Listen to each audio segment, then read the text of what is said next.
Soyez bénis. Soyez bénis. Nous rendons grâce à Dieu. Nous élevons le nom de Jésus pour ce moment. Et nous nous excusons pour ce temps de retard, pratiquement 30 minutes. Jésus pouvait nous dire, quelqu'un peut-il refuser d'aller sauver une brebis qui est tombée dans un puits? Voici ce qui nous a mis un peu du temps, parce que nous étions en train de faire une délivrance. Et Dieu fait grâce, nous avons fini, nous revenons à la parole.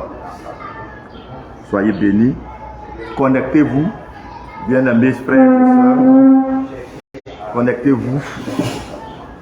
Nous allons aller un peu plus vite. Le thème de notre message, c'est la fin du désert et ses deux fins. La fin F-I-N et ses deux fins F-A-I-M-S. Voilà donc le thème de ce message. Nous allons prier. Père, nous voulons te bénir, nous voulons te rendre grâce et honneur pour ta parole. Seigneur, nous sommes heureux de constater l'amour que ton peuple porte à cette parole, qui est comme l'essence de la vie chrétienne, Père, qui est l'épée du combat.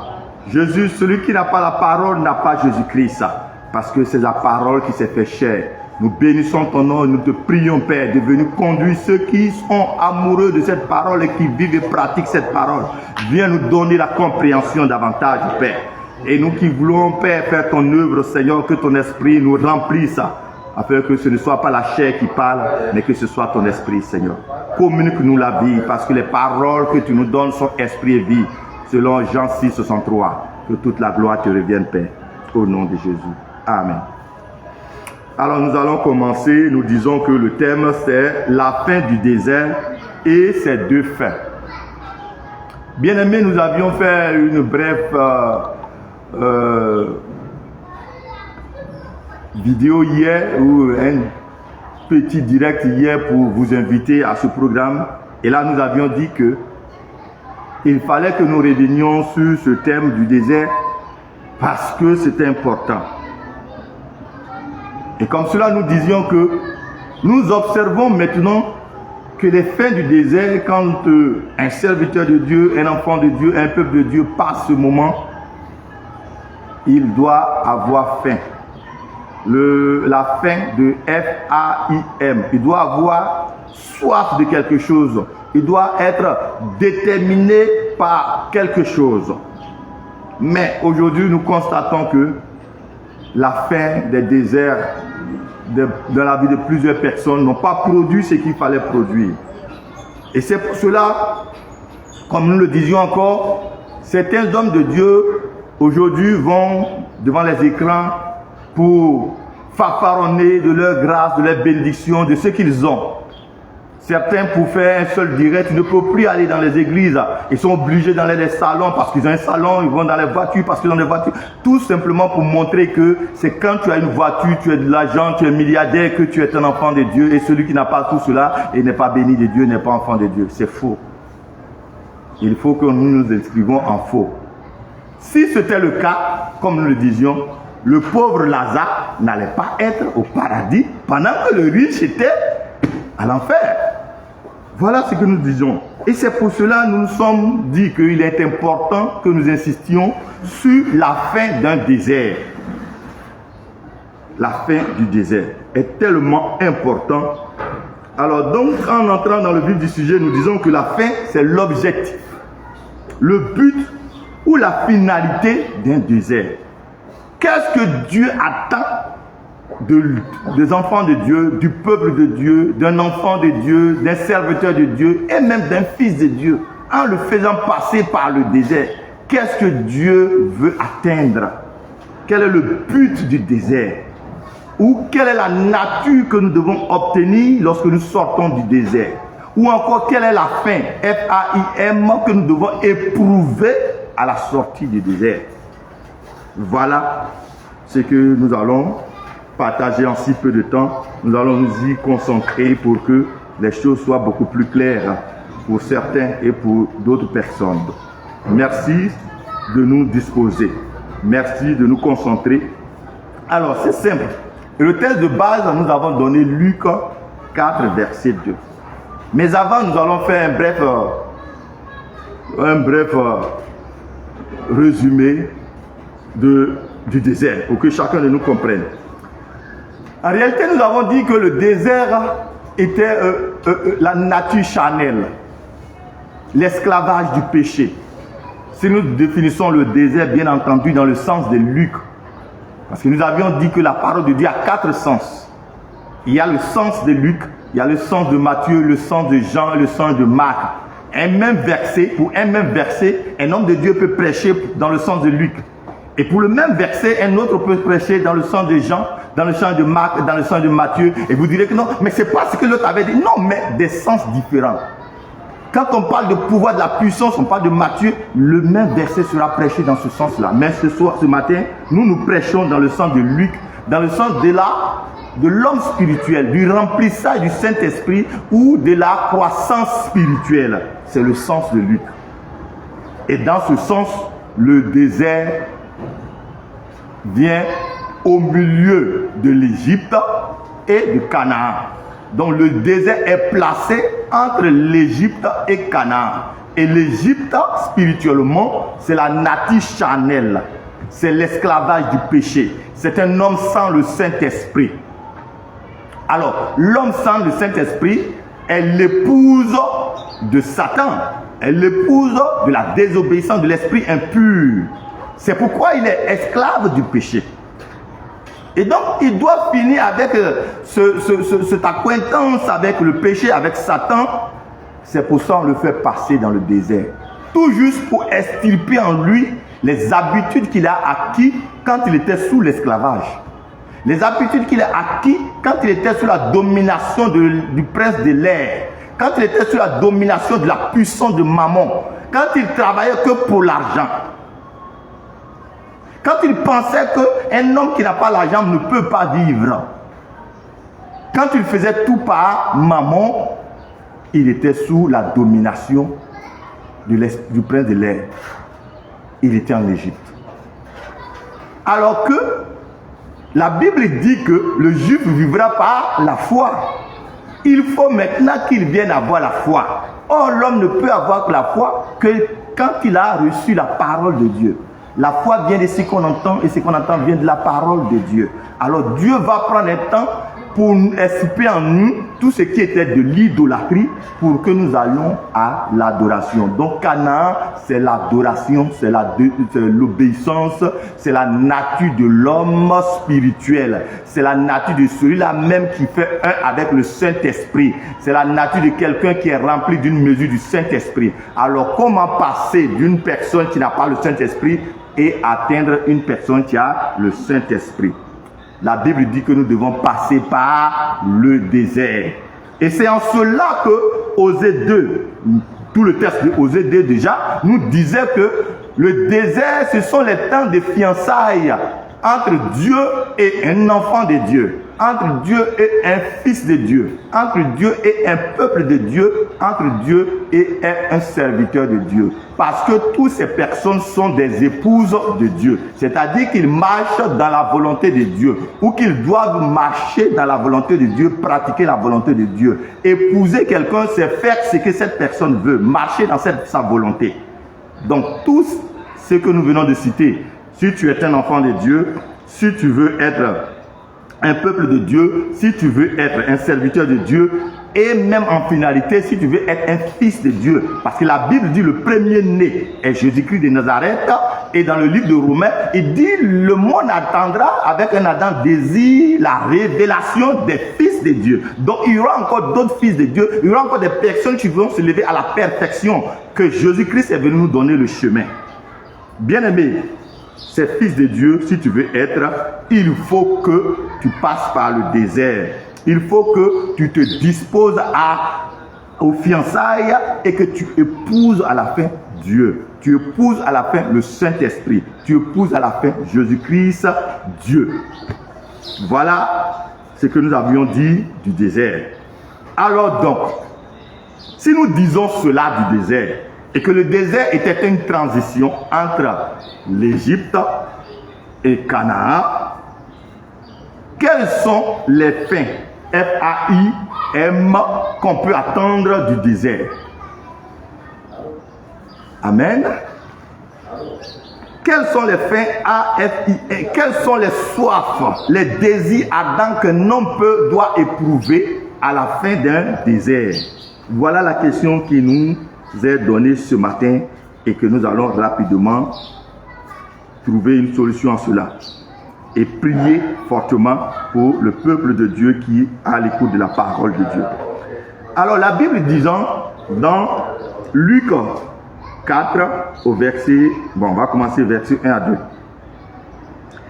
Jésus, rempli du Saint-Esprit, revint du Jourdain et il fut conduit par l'Esprit dans le désert, où il fut tenté par le diable pendant 40 jours et il ne mangea rien durant ces jours-là. Et après qu'il fut écoulé, il eut faim.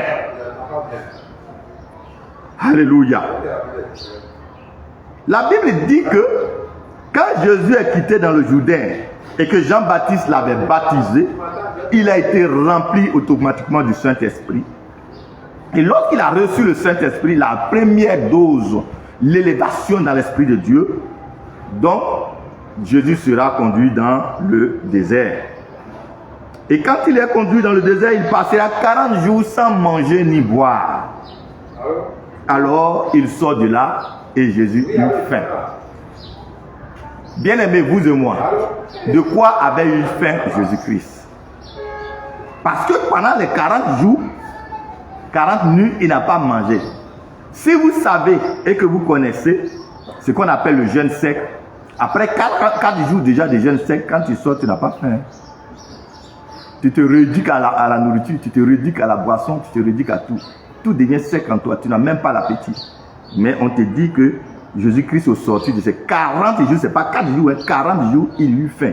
De quoi avait-il faim, Jésus-Christ? Donc, la faim de Jésus est une des fins que l'on doit éprouver. Et l'autre fin, nous allons le voir, nous allons la voir tout à l'heure. Alors, pour comprendre cela, il faut savoir que le peuple de Dieu a traversé dans le désert pratiquement 5 il a pratiquement traversé 5 déserts avant d'arriver à Canaan. Vous voyez, Canaan, l'Égypte est en Afrique, un peu au Corniche là-bas, et voilà, l'autre est de l'autre côté, et Canaan est de l'autre côté. Israël est de l'autre côté. Donc on pouvait passer par l'eau directement pour aller, mais Dieu les fait descendre et remonter. Et par une série de déserts. Le premier désert, c'est le désert de Cus. C'est le désert où il y a eu problème d'eau. C'est-à-dire pendant 3 jours, durant de marche, le peuple s'est trouvé qu'il n'y a pas d'eau. En partant à la marche, chacun a pris quelques petites réserves d'eau certainement. Mais ces réserves d'eau ont été épuisées, il n'y avait plus d'eau. Ça, c'était le premier désert. Le désert de Shur. Au désert de Shur, il y a eu problème d'eau. Alors, de quoi il s'agit? Spirituellement, problème d'eau. Quand ils étaient en Égypte, ils avaient adopté des pratiques égyptiennes.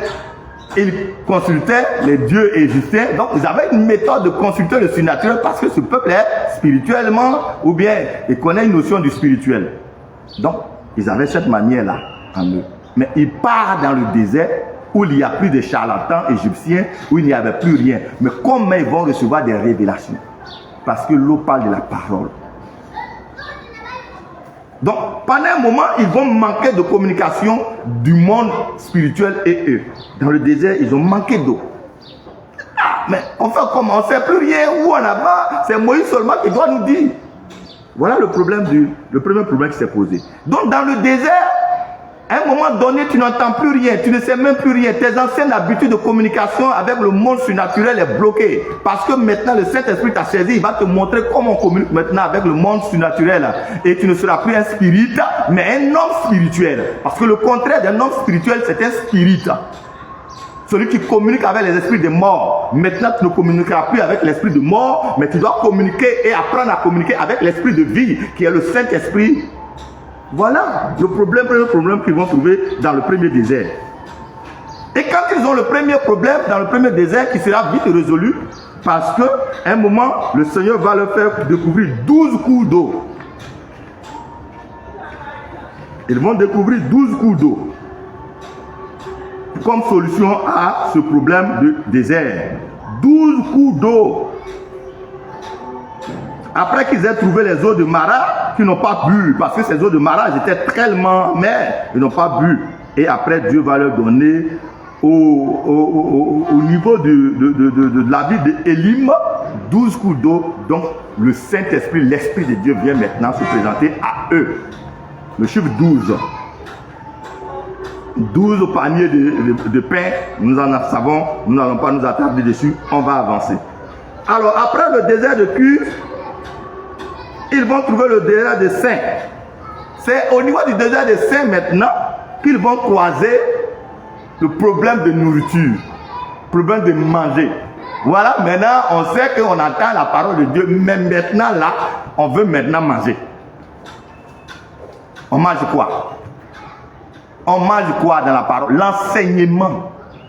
Comment faire pour devenir spirituel? Comment faire pour grandir? Comment faire pour évoluer dans ce nouveau décor? Dans cette fiançailles avec l'esprit? Comment faire pour connaître mon époux, Jésus-Christ? Donc ce problème se pose, le problème de nourriture. Alors Dieu vient maintenant comme solution en leur donnant la caille et la manne, la nourriture de Dieu, qui est en même temps une épreuve pour eux, une épreuve d'adaptation à la communication entre Dieu et nous. Après qu'il ait donné le test, l'épreuve suivante, on passe maintenant au désert de Sinaï. Et comme vous le savez, le mont Sinaï, où Dieu va descendre maintenant pour vous donner les véritables commandements qui va exprimer en vous, en plus des enseignements que vous avez reçus au désert de Sin, on vient maintenant vous donner la loi pour que maintenant vous ayez la nourriture. C'est cette loi-là qui est la véritable nourriture qui va extirper et qui va vous donner la croissance. On leur donne les commandements. Pourquoi? Nous avions dit au départ que l'homme charnel va traverser le désert pour qu'à la fin il soit un homme spirituel. Peut-on être un homme spirituel sans la foi? Non. Donc Dieu descend sur le mont Sinaï pour introduire la foi dans le cœur de l'homme. Parce que la foi vient de ce qu'on entend et ce qu'on entend vient de l'Esprit de Dieu. La loi vient de l'Esprit de Dieu. C'est pourquoi la Bible dit que la loi est sainte. Donc Dieu venant maintenant communiquer directement avec son peuple pour leur communiquer la foi. Pour enlever en eux ce qu'ils avaient eu comme confiance à Satan. La foi, c'est la toute confiance en Dieu. Dieu vient maintenant leur donner comment faire pour que vous ayez confiance en moi. Il faut que vous enlevez tout ce que vous avez amassé avec votre union avec Satan. Donc on leur donne les commandements. Tous ces commandements, s'ils avaient su les pratiquer, ils allaient enlever en eux tout le péché et ils pourront finalement avoir totale confiance en eux, en Dieu. Ils auront la foi. Et après, ils vont traverser le désert des parents et le désert de Sin. Sin maintenant, T-S-I-N. T-S-I-N. Donc, ces deux déserts suivants vont encore éprouver la loi qu'on vient de leur donner. Pour dire que chaque fois que tu as un enseignement de Dieu, cela est suivi d'une preuve, afin que soit implantée en toi la puissance de l'enseignement ou la croissance spirituelle voulue par cet enseignement. Tant que tu ne passes pas l'épreuve, tu ne peux pas avoir la capacité ou la puissance requise.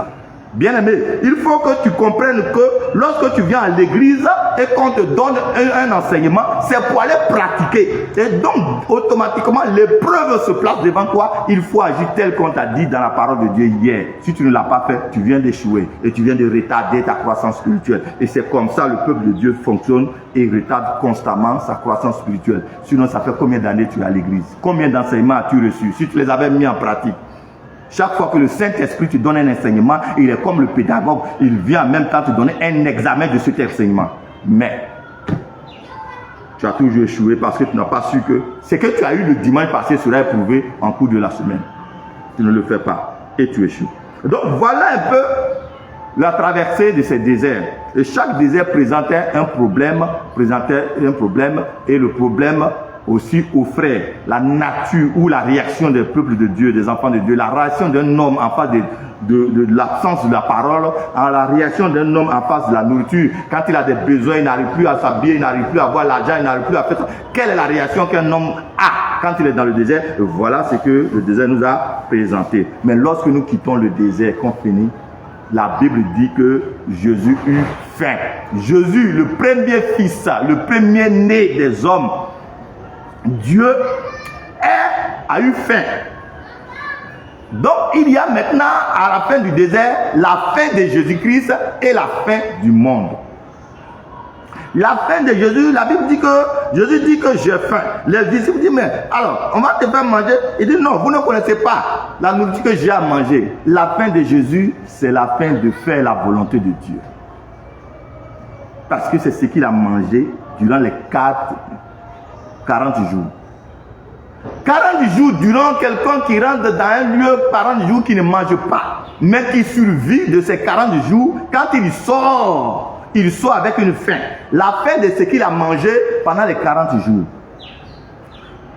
Jésus-Christ avait mangé la parole de Dieu. Jésus-Christ était resté dans la volonté absolue de Dieu, dans la présence de Dieu. Et pendant qu'il était dans la présence de Dieu, le Père, il n'a pas eu faim. Quand il sort avec l'engagement, il sort avec le désir ardent de demeurer éternellement, de demeurer toujours devant la face de Dieu, de demeurer dans la volonté de Dieu, de tout faire parce qu'il sait maintenant qu'en pratiquant la volonté absolue de Dieu, on n'aura pas soif, on n'aura pas faim, on ne sera pas malade. Voilà la première faim que tout enfant de Dieu devrait éprouver à la sortie du désert. La faim de faire la volonté de Dieu. Parce qu'il sait que tout problème qui se poserait devant lui, il lui suffit seulement de demander à Dieu, Seigneur, je fais quoi? Et que Dieu lui aurait donné la solution. Et voilà comment il sort du désert. Il sort du désert avec maintenant la nature de l'homme juste. Et la Bible dit que le juste vivra par la foi. Romains 1, 17. Alors Dieu veut que nous soyons cet homme spirituel qui devra maintenant vivre par la foi. Voilà le problème. Voici le problème. Bien-aimé, es-tu sorti du désert ayant le désir ardent de faire la volonté de Dieu? Penses-tu qu'en faisant seulement la volonté de Dieu, tu auras tout ce dont tu as besoin? Ou bien, tu sois encore dans d'autres faits que nous allons voir tout à l'heure. Bien, mais la Bible dit que recherchez le royaume des cieux et la justice de Dieu, et toutes ces choses vous seront données par-dessus tout. Dans le livre de Matthieu 6,33, est-ce que ce verset n'existe pas dans la Bible? Est-ce que ce verset est écrit fortuit? Est-ce que ce verset est faux? Ce n'est pas faux. Mais tu n'arrives pas à pratiquer ce verset parce que tu sors du désert avec d'autres fins. Si tu sors du désert avec la fin de Jésus-Christ, la fin de pratiquer la volonté de Dieu, et que devant toute situation, tu as recours à Dieu, à consulter Dieu, tu trouveras solution à tout. Parce qu'il est omnipotent. Comment peut-on consulter un omnipotent et ne pas résoudre son problème? Mais tu n'as pas appris à te fiancer. Tu n'as pas été véritablement dans les fiançailles. Tu t'es pas accommodé à la vie en Christ, à la vie spirituelle, à la vie par la foi. Tu sors du désert avec la fin du monde. Qu'est-ce donc la fin du monde? La fin du monde. La fin F-A-I-M du monde, c'est quoi? La fin des biens matériels. La fin de pouvoir posséder l'argent. Voilà la deuxième fin. La première fin, F-A-I-M, est la fin de Jésus-Christ, la fin de faire la volonté de Dieu, parce que maintenant, après le désert, dans le désert, j'ai résolu tout mon problème par Dieu. Donc, au sortir du désert, je garde cette formule de vie et qui dit le juste vivra par la foi. La première fin. La deuxième fin, c'est la fin du monde. Le monde aujourd'hui, personne n'est ignorant de savoir que le monde vit pour l'argent. Le monde se dit, quand je n'ai pas l'argent, je ne peux pas vivre. Mais où vous laissez Romains 1, 17? Si vous, chrétiens, vous dites encore que quand vous n'avez pas l'argent, vous ne pouvez pas vivre. Bien aimé, dans cette semaine, j'ai fait l'épreuve de ne pas avoir l'argent et de pouvoir vivre. De ne pas avoir l'argent et de pouvoir me soigner. C'est simple. Il faut que nous ayons la totale confiance en Dieu. Et la Bible dit qu'il y a deux maîtres dans le livre de Matthieu. Il y a Mammon qui est l'argent, c'est une puissance, c'est un pouvoir. Et il y a Jésus-Christ, la foi, qui est une puissance et la puissance absolue, la puissance suprême. Vous laissez la puissance suprême pour pouvoir vous accommoder avec la suprême subalterne qui est l'argent. Alors que l'argent même travaille au pouvoir de Dieu. Bien aimé, or dans ce même verset, la Bible dit que quand tu aimes l'argent, tu vas haïr Dieu. Dieu nous amène dans le désert pour nous enlever sous l'autorité de l'argent, sur la dépendance de l'argent, sur la peur que quand on n'a pas l'argent, on ne peut pas vivre. Dieu veut t'enlever de cette dépendance. Tu dois sortir du désert en ayant seulement la dépendance à Dieu seul. Pour toi, Dieu, tant qu'il est assis sur son trône de gloire, tout ce que tu auras à vivre pourra avoir des solutions. Tu n'auras plus la crainte, la peur, que parce que je n'ai pas un compte bourré, oh, il faut que je meure. Bien aimé, tout ce que nous vivons aujourd'hui comme problème sur la terre, c'est parce que nous avons eu la dépendance à l'argent. Parce que nous avons pris l'argent comme notre maître, c'est ce qui a fait que nous sommes obligés d'être prostitueuses. C'est pour ce qui a fait que nous sommes obligés d'être voleurs. C'est ce qui a fait que nous sommes obligés d'être assassins, à pouvoir faire des sacrifices humains. C'est ce qui a fait, c'est ce qui continue de faire. Mais c'est de cette dépendance que Dieu t'envoie dans le désert pour t'arracher. Mais tu reçois avec la fin du monde. Mais voilà pourquoi aujourd'hui, nous constatons qu'aujourd'hui dans l'église même, nous-mêmes qui sommes serviteurs de Dieu, beaucoup d'entre nous ayant raté leur désert sortent avec la fin du monde. Ils sont là maintenant, on ne comprend pas comment un serviteur de Dieu peut aller devant un écran et présenter des billets de banque des millions. Il y en a qui disent, je paye une voiture de temps. Je paye, mais vous laissez la parole de Dieu où? Pour que vous montrez encore l'argent, le maître ancien duquel le Seigneur nous a passé dans le désert, pour que nous soyons maintenant des personnes qui vivent par la foi. Vous présentez les billets de banque, vous présentez le matériel, vous présentez tout ce que est la fin du monde. Aujourd'hui, l'église est perturbée.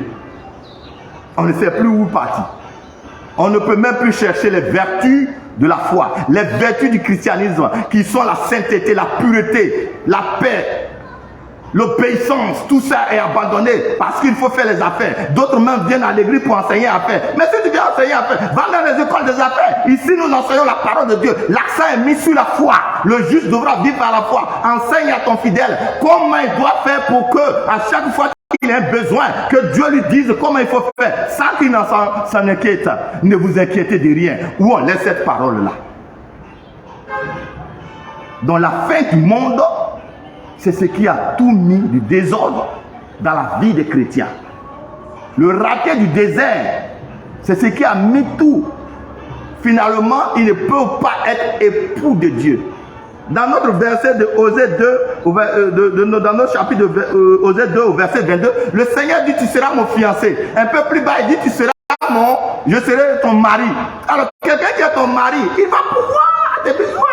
Bien aimé, nous ne disons pas des choses fortunes.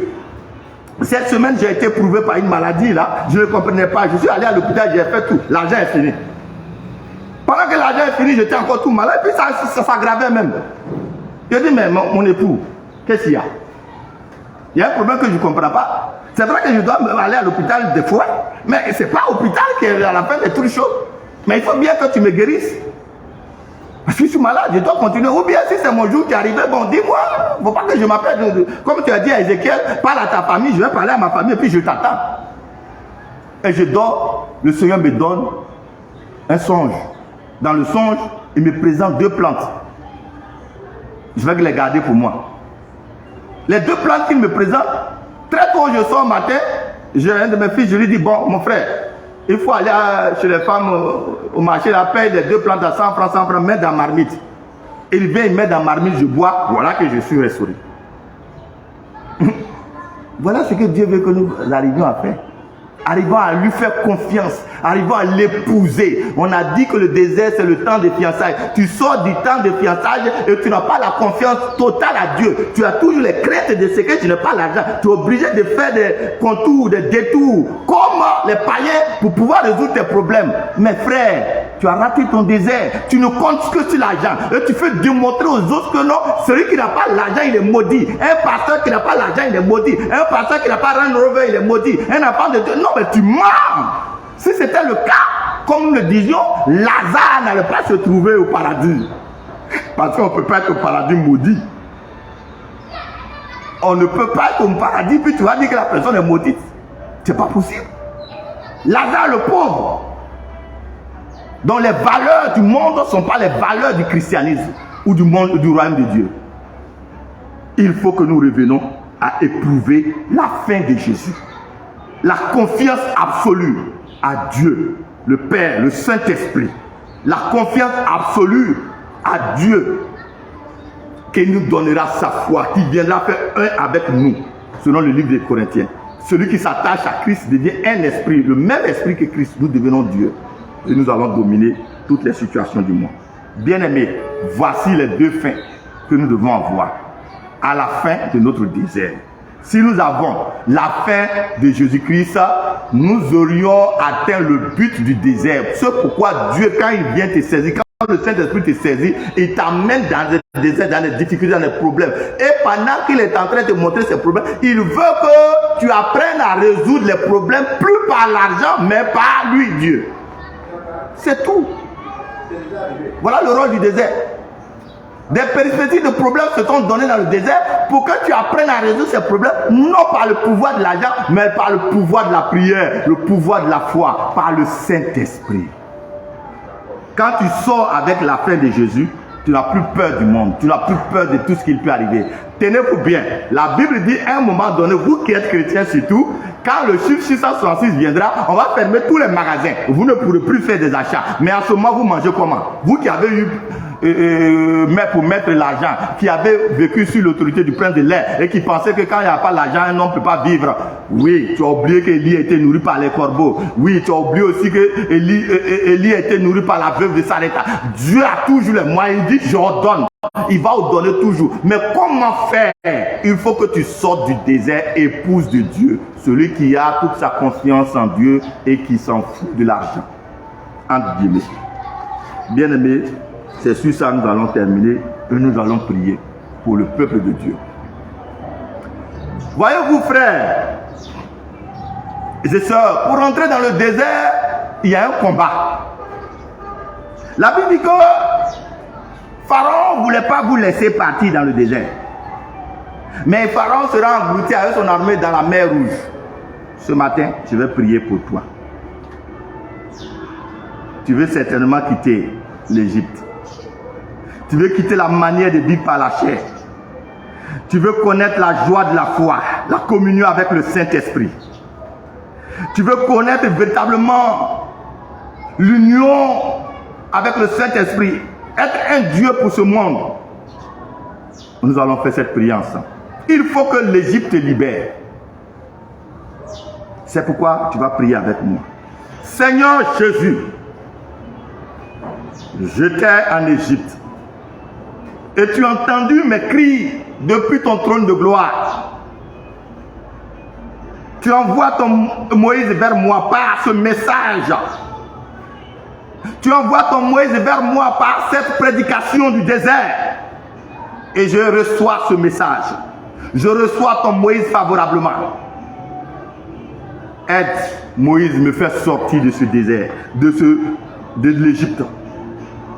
Aide Moïse m'aider de sortir de l'Égypte. C'est pourquoi je prie, Père, que tout Pharaon qui était dans la vie de ton peuple, qui vient de faire cette prière, par l'autorité que tu me confères, par la puissance du Saint-Esprit, je prie que tout Pharaon qui est dans leur vie, toute armée de Pharaon qui est dans leur vie, tout fondement de famille qui les retenait, toute habitude acquise par la coïncidence avec Satan, toute malédiction de famille qui les contraignait à avoir peur, ce matin, soit englouti dans la mer Rouge, soit englouti dans la mer rouge, soit englouti dans la mer rouge, soit englouti dans la mer rouge, soit englouti dans la mer rouge, soit englouti dans la mer rouge, au nom puissant de Jésus, au nom puissant de Jésus, au nom puissant de Jésus, viens libérer ton peuple, viens libérer ton peuple, viens libérer tes enfants, viens libérer tes enfants de toute servitude, viens libérer tes enfants de toute servitude pour qu'ils entrent dans les fiançailles avec toi. Seigneur Jésus, nous t'en supplions parce que tu le fais. Tu ne veux pas nous voir éternellement esclaves. Merci parce que tu le fais. Au nom de Jésus. Amen. Père, voici les préoccupations qui ont été mises, que nous venons de résoudre à quelques mots. Nous prions, Père, que tu te saisis de cette parole et que tu bénisses tes enfants. Merci au nom de Jésus. Amen.